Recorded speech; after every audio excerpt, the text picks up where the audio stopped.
Stuck with Inflexible's ATS systems and our screening CVs? In this video, I'm going to show you exactly how to build an AI assistant with n8n that can screen hundreds of CVs in minutes and also change rules instantly when you need it. So let's build it. So first, let's make a quick demo. So here in my email, I have a CV label here, and I see I have received 3 CVs from Alexandra Spalato. Let's say these come from candidates.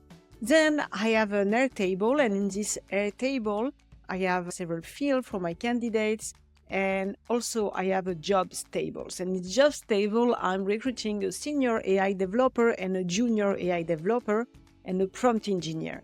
So these 2 ones are open, and this one is closed, and here I have all the requirements for each job. Then here on Google Drive, I have a folder CV where I will upload the CVs. So here is my workflow, so let's run it. So it's getting the emails, it's getting the jobs, it's uploading to Google Drive, it's marking the emails as read, and next, it took its time. So we will accelerate here. Now it's analyzed by AI, and now it's creating the candidate in Airtable and is sending emails. So now if we go back to Airtables, we can see that we have our 3 candidates, and I see this one is rejected and these 2 ones are accepted. And why? Because this one, yes, because I make flags if it's AI generated. And when I say AI generated, I have nothing against it, obviously, because I work with AI and these 3 CVs are AI generated. They are not from true people. But we want to flag people that are exaggerating things or perhaps generating the CV with AI, but not carefully reviewing it to make it true, not to make fake things, etc. So these people are not the people we want to work with because they are sloppy even when they use AI. That's the sense.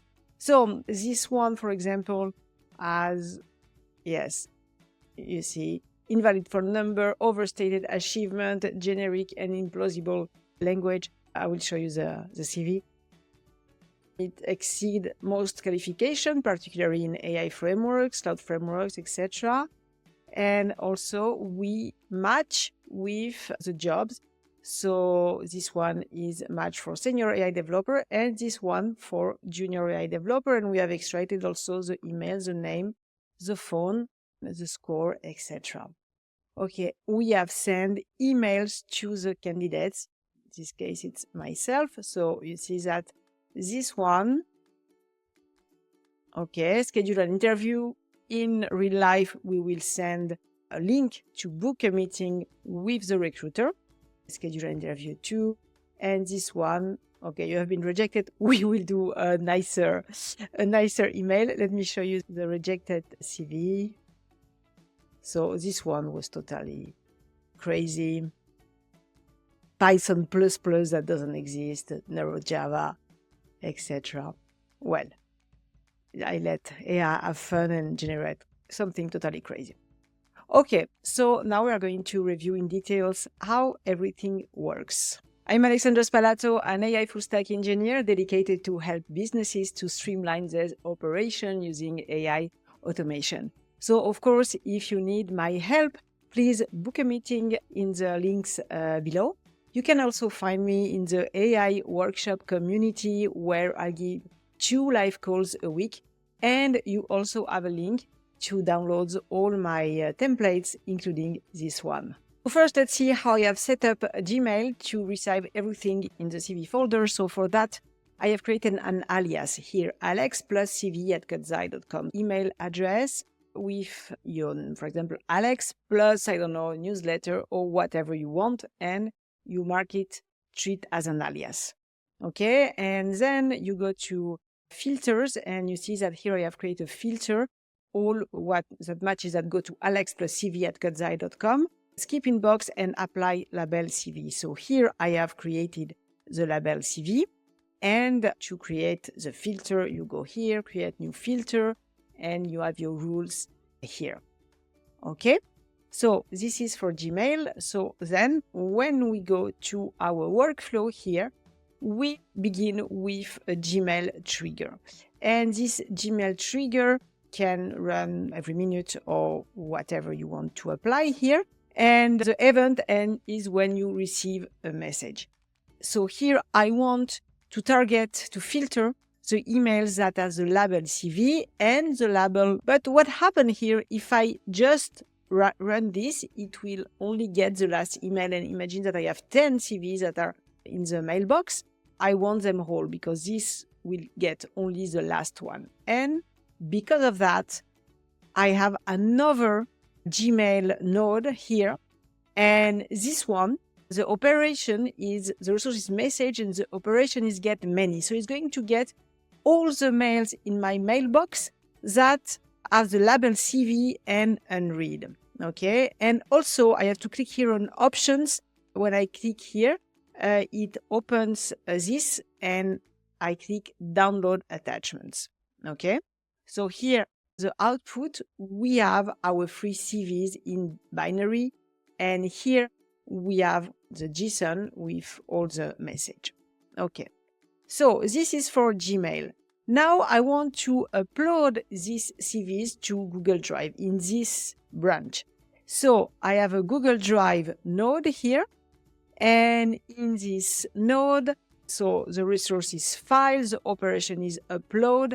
And here the input data field name, it's this one. So attachment 0, you have to be exactly the same. And okay, and I have made a CV folder in my Google Drive. Okay, so here I didn't show you, but the CV have been uploaded here. Okay. So now our CV are uploaded. Now I want to download them to then extract the data from this CV. So we use again a Google Drive node, but this time, so the resources file and the operation is download. And we want to get them by ID. So here we take from our schema, we take the ID from our document. Okay. And from there, we download our free CVs. So here is the binary data. Okay, so if we click on view, we can see our crazy guy CV with a crazy name too. This is generated by Claude, by the way. So next, we want to extract the data. So here it's a PDF, but perhaps people can send Google Docs or whatever. In this case, we can use other nodes to extract it. For example, for a Google Doc, we don't have a node in the cloud version from N8N, but in the self-hosted version, you can find some community nodes to extract files. If there is operation on N8N when you don't have a node and you don't know how to do it, in this case, it's better to use the cloud version. Search for a community node or sometimes use code to do it or NPM packages. And about that, you can see the video here that will show you how to get community nodes or how to use NPM packages. Okay, so here we extract our data. And so here we have all the content from our CVs. In this parallel branch, we are going to get the jobs from our Airtable. So we use the Airtable node here and the resources record. The operation is search. I don't think it's the best name because get many would be better. But okay, it's search. And it's the screen CVs based and the jobs table. And also, we want this job to be open. So here we have a formula when we don't want it when the status is closed, because here you can see in the jobs, we have a status that can be open or closed. So we only want the open ones. Okay. So we run this and from there, we get all the jobs. So senior AI developer and junior AI developer with requirements. And now we edit the field to extract the ones that we need, so the name and the requirements. And then we need to pass that to the LLM. And for that, I have discovered this very interesting node, which is, let me show you which one it is. So it's in data transformation. We have the AI transform, modify data based on instruction written in plain English. So this is great. So this one is not present in the self-hosted version that I use most of the time, but it's a really nice one because look, here I just say it. I want a string that I can give to a large language model with the job titles and their requirements for each one. And so it generates the code, and here it is. So job string, we have senior AI developer, etc., and junior AI developer. So this is a very cool one. This is a very simple example, but I imagine it works for more complicated ones. So I just discovered it now, and it's really cool. Then we need to merge these jobs with the text because we are going to send that together to our LLM. So for that, we use the merge node that is very useful when you have data that come from several places and we want to put it together in an array. So here, the mode is combine. We can have combine, we can have append. So for each input, we put them one after the other. And here we combine the ones that match together, and we do it by all possible combinations. It could be by position or by matching fields. So here we have the job string and the extract, it's input 1 and the input 2 is extract from file. And the output here, we see that we have our job string and we have our CV here that match together.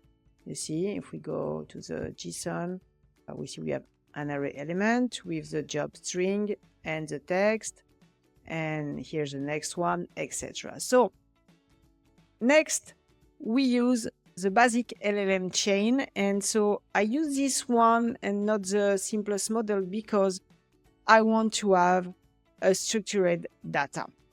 So here in my basic LLM chain, I have a prompt. First, the source of the prompt is the text, so the content of the CV. And here I have a message. So the system, you are the world's most accurate CV analyzer capable of summarizing CVs concisely, evaluating job suitability, and detecting AI-generated content that includes irresponsible or implausible claims. Your analysis must prioritize factual accuracy, logical consistency, and realism. Okay, and then the user prompt here. Okay, summary CV, extract full name, phone number, email address, match candidate with jobs. So here we pass the jobs from the merge node, evaluate job suitability, candidate evaluation, job match, summary, score, AI-generated content detection, flags, list of specific issues, confidence in AI generation, and recommendation, accept for review or reject. And okay, here we have an example. And very important, we want this to output JSON. So I think it's in the setting. No, it's not. Here I have tick require specific output format. And when I tick that, it makes appear this output parser. And here I choose, you see, we open that and I choose the structured output parser. Okay. And here I have to give the schema of what I want. It can be generated by a JSON example. So for that, I went to Claude or ChatGPT and I asked it to generate an example based on this prompt. And then when I run this, it output the full name, the phone, the email, education qualification, job match, the summary, the score, justification, the flags, confidence if it's AI generated, and recommendations. Okay, so this can seem complicated, but ask Claude to do it, he will do it very well, and then you paste it here in the JSON example. So once we have that, here is the result. We see better in the table for our 3 candidates. We create the candidate in Airtable. So for that, we have a new Airtable node, and here's the resources record, and the operation is create. And Airtable is really nice because it pre-populates all the fields that we have to fill, and then we have to match them manually. We could do it also automatically, but then all the fields here should have the same name exactly as the ones from Airtable. So we just drag and drop things, and we select expression, of course, and here we can see the result. I have tried NoCoDB, and it was not so nice because you had to write all the fields manually, while here it's automatic, so it's sparing you a little bit of time, and we all like sparing time.